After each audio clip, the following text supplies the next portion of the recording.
Okay, this is Hermes, and I just want to show you that I'm going to take down the transmission fluid pan, and I'm going to change it with one that has a spout, so I don't have to go through this. But I've loosened up the 8s that go around. The only thing is they're supposed to have 9 pounds-foot torque, and I got to tell you that these were put on with 25 or 35. I almost stripped it pulling it out. So what I did was I took the 8 on there with a little sledgehammer on the bottom, and I got the socket up on tight, and then I opened it with my ratchet wrench, and I started in the center, and I did them nice and careful and loosened them. And now what you do is you loosen them all, and the van is tilted back, so it's on the ramps. So it's tilted back automatically, and it's draining out the back into this container. And so I'll do that, and then I'll open them up now a little bit more. Once they're open, I could use my little air tool and you loosen them up. And then when I get them on back, I'll torque them. But the problem is letting the fluid out. If you don't know how to let the fluid out, and it goes into this container and it doesn't make a mess. And that's how you do it. You let it out like that on an angle. Tilts into there. This has a little bit of a rim. I don't know if you see it, but it comes down off the rim and drops down. And that's perfect. And so now I'm gonna open this up more, let it drain out more, and then I'm gonna drop that pan. And it looks like that. When you take those out, you still leave these two about halfway, and then this lifts out, and now more liquid's dropping. And so that now I'll take these front 2 out, drop them all out. And that's how you do it in stages, and you don't make a mess. It goes all into the pan. Okay, now the filter. These things, they're T25s. T25s. So T's are like that. They're like a little star. So you have 1, 2, I don't know the other, and you need to use a little hook to pull. There's a little hole there to pull the rubber grommet out of there before you put it back. So it's just draining nice and easy. So I like to use air tools. Let's see if I can show you how it works. I use a combination of air tools and then the I don't know if I can get it in there. There it is. See it?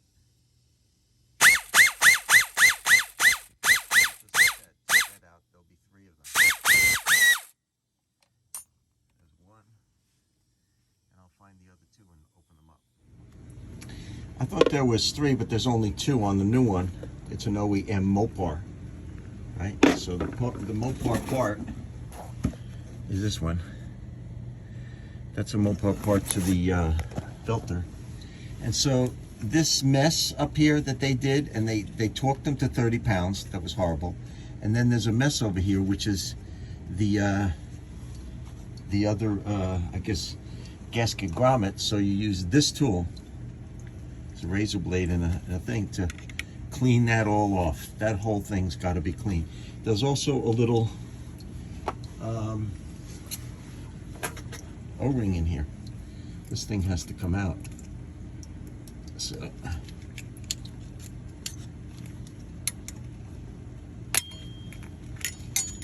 well, I could feel it here. I have to just pull it out. So I'll pull it out carefully. And right now I'm gonna clean the gasket off. By the way, you see these are the oil cooler lines?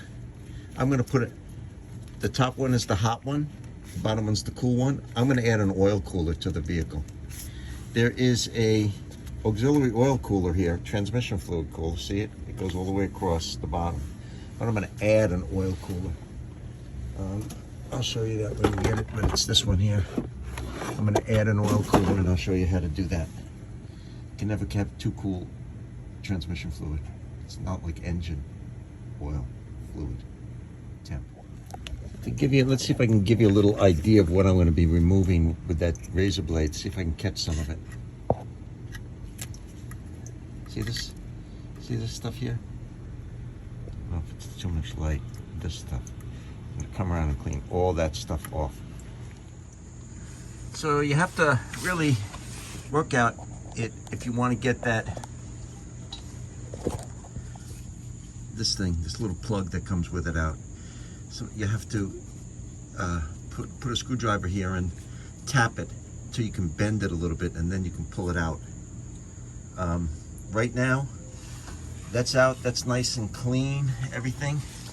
This is the, let's see here.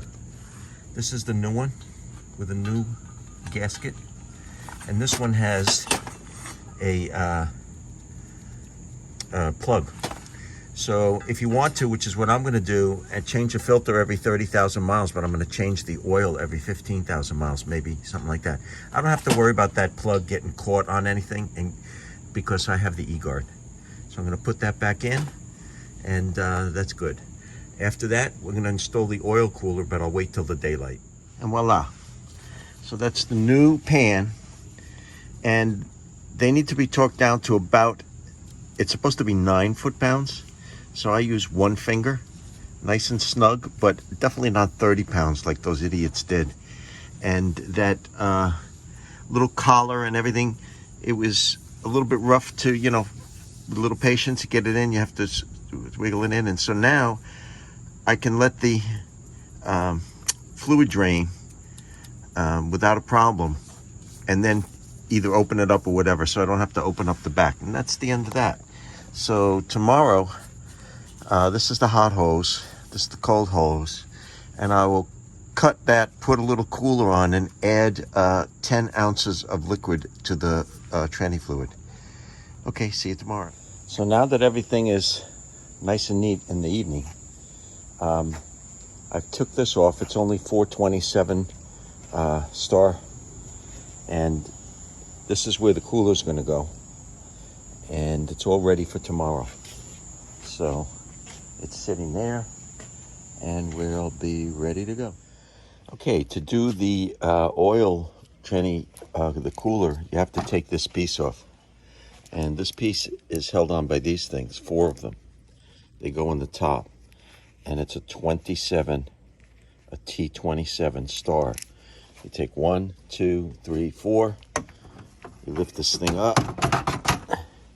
Now you have access to the radiator. This is the oil cooler that I'm going to install for the transmission fluid. It's a deal. It's a, there you go. Take a picture of the back. So to do the install of the, I think this is 12 inches by 11 inches and holds half of a quart, so 8 ounces of extra fluid. This is the hose that's provided in the kit. That's a 3/8 inch opening. I went to Home Depot and I bought, because we're going to splice it into hose, I bought these 2 splicers. I think they're about $4.50, $5 each in brass. They're 3/8. And then it comes with these little regular metal clamps, and I went and I got the heavy duty stainless steel clamps. So there's one for each side. I'm not going to use this, and I'm not going to use these little clamps. This stuff is to slide through and affix the cooler to the radiator. I don't know if I'm going to use them, how I'm going to do that yet, but those are the parts. So this is the tricky part. Where do you put this oil cooler? And the place to put it, where I'm going to put it, is on this bracket like this, like that. And then I'm going to secure it to that bar, and then I'm going to tilt it and secure it through the radiator like that. So it's just going to sit just like that. And that's a beautiful spot. It's nice and big. It's nice there. There's space so that it's not taking up radiator space. Those radiator has 2 fans behind it. And that's how I'm going to do it.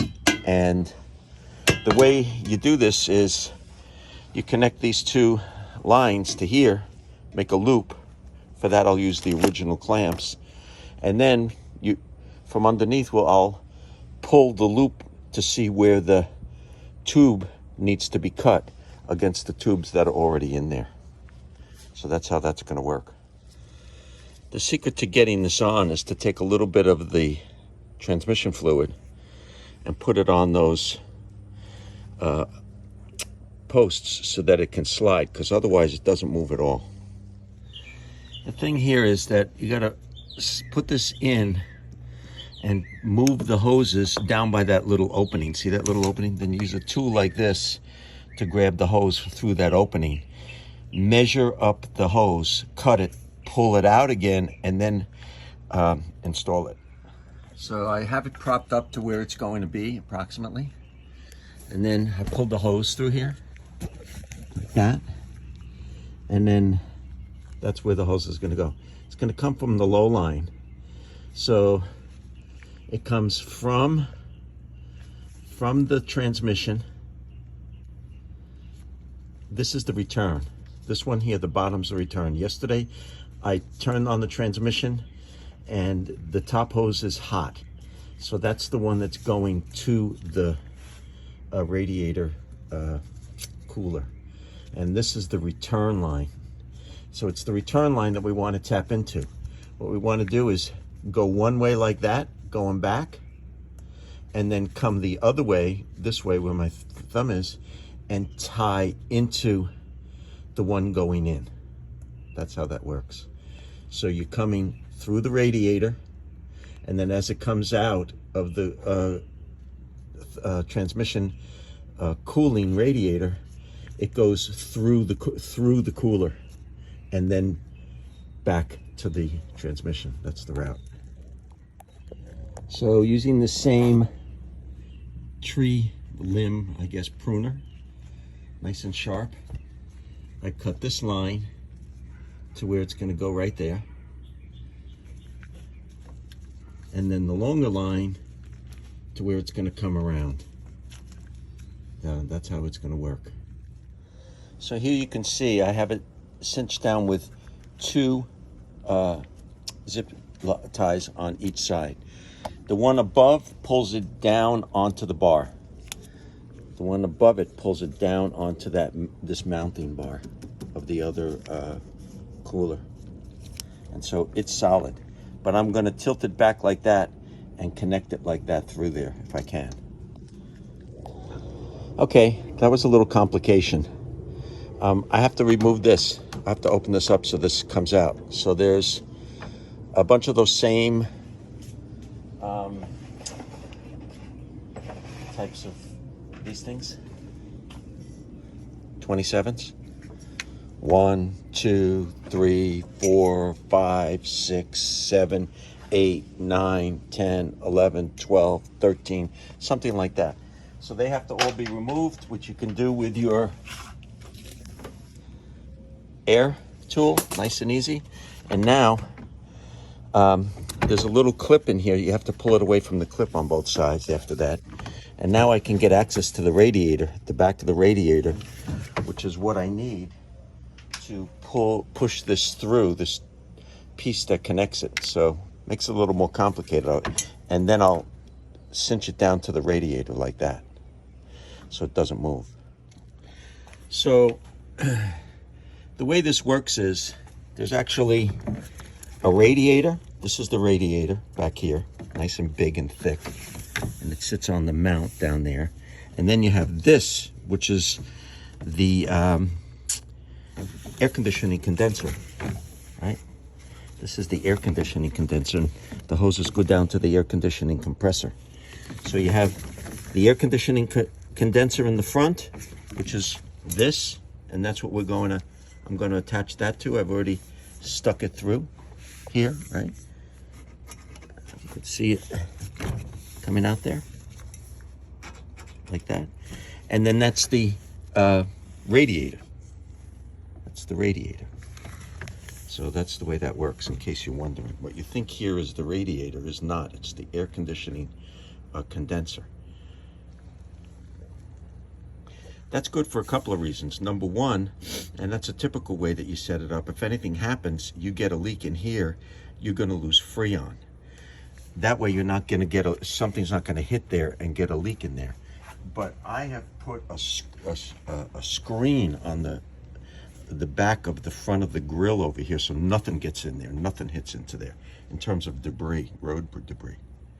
I just want to add something for you, because once you have this off here, the next thing you can take is this cross member off. You just undo it in the corner and it comes right off.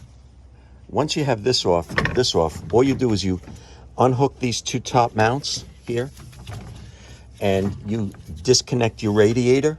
You pull your radiator out, and your condenser you can set to the side, so you don't have to redo it. Just set it to the side, and then you have the whole front of this engine showing. You can get to anything.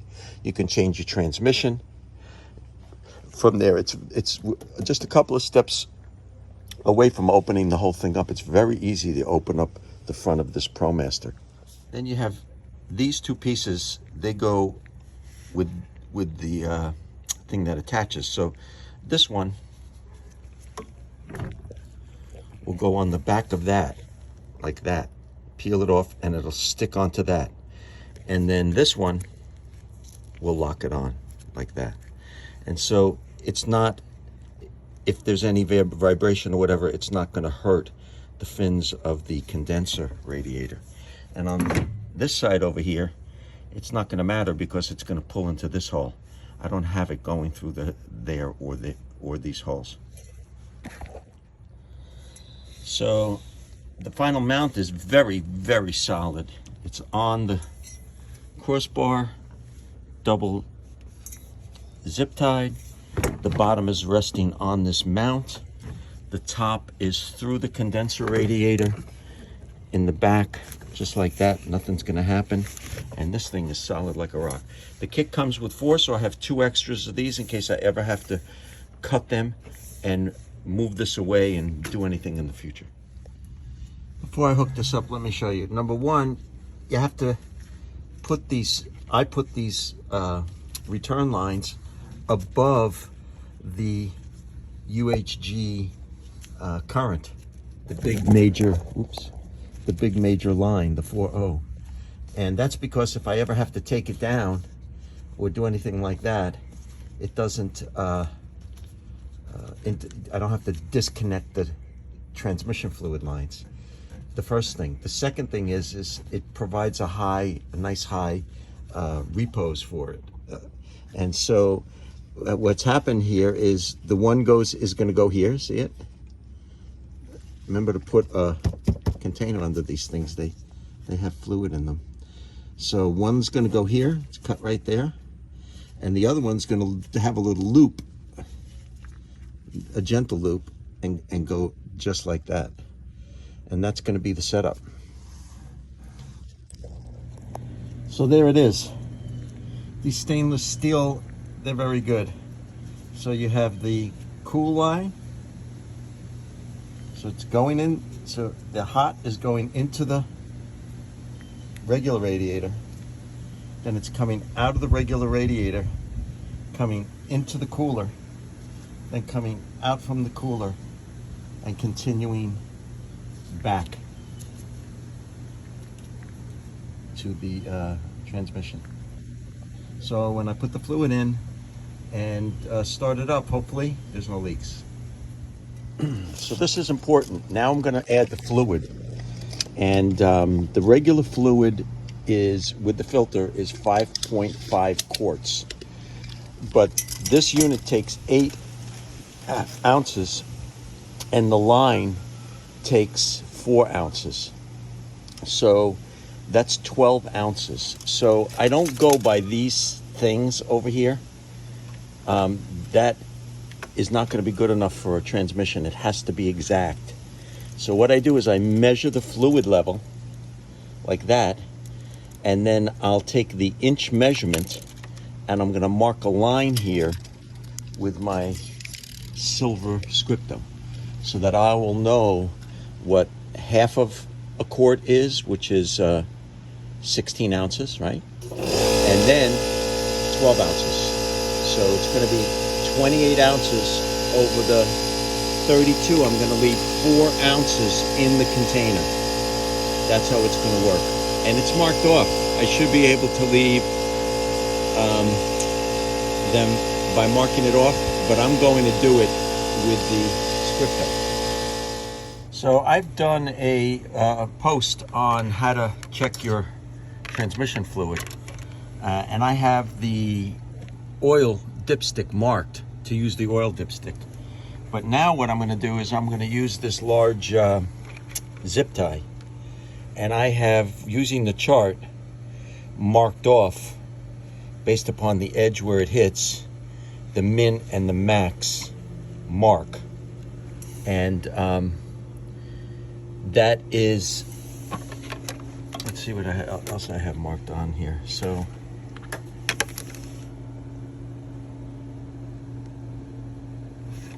okay, so when it's cold, that's where it is, right up there. So it just rests, everything just rests in the pan. But when it's hot and warm, you run it for 10 or so minutes, and you go through all the gears, and it gets up to about 180 degrees. That's where it's supposed to be, right in there. Hydraulic, the fluid for the tranny is heat sensitive. So as the heat affects it, it expands.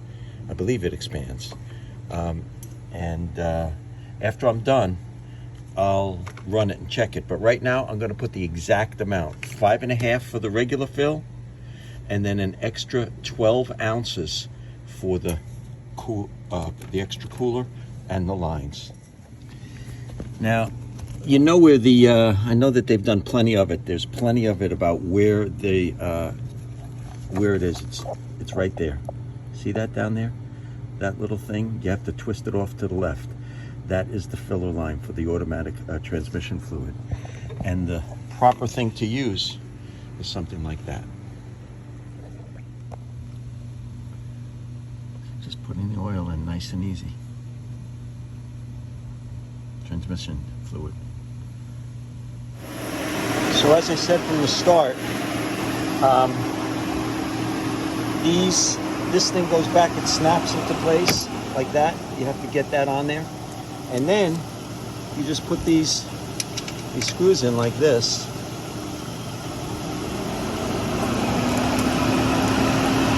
All of them go in. So there's one here, here, here, here, here, here, here, here, here, here, here, here. I have them all in my hand. I'm going to put them in, and then what I do is, using my 27, I just put them in like this, and I'll put them all down. So it's going to take me all of a minute or two. Once I get that down, I'll put the front on, and it's only 4 at the top, like that. So this one, this one, this one, this one, this one. You match that up right there, and you know which holes not to put in. So this is how this goes.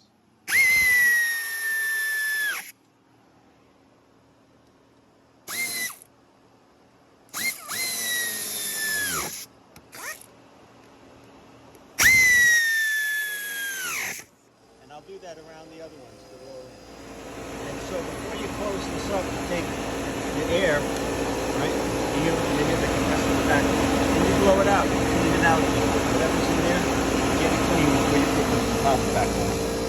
And this one, this just sets down like that, and that's it.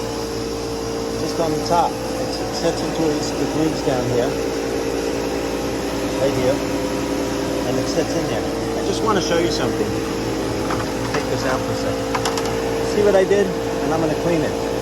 I bought these doggy door things from, I think it was Walmart, $10, and then I cut them off, and I put some wider screen, some widescreen on it, which comes in a roll. I have a roll from Home Depot. And then I zip tied it in the front of this. And you can see it acts as a bug catcher. You can't really see it from the front. But now that I have it off, and you can take it off anytime, like I showed you. You just remove those four top things and lift up. I'm going to blow the bugs that it's caught from last time out. Give it a clean before I put it back. Well, it's freezing in here. Let's see. It's 91 outside, but it's cold as ice in here. This thing really blows cold. So there we've got now the temperature of the transmission fluid, 123. Well, it's been running now for what, about 15 minutes? I don't know where it's going to go. Maybe it'll be 10 degrees cooler, I'm not sure. But that's a very cool temperature, and that's because we haven't been driving, just been sitting here idling. But I want to make a point, and that is that, hold on, cancel, that the coolant temperature is more than the engine temperature, and the engine temperature is usually more than the transmission fluid temperature.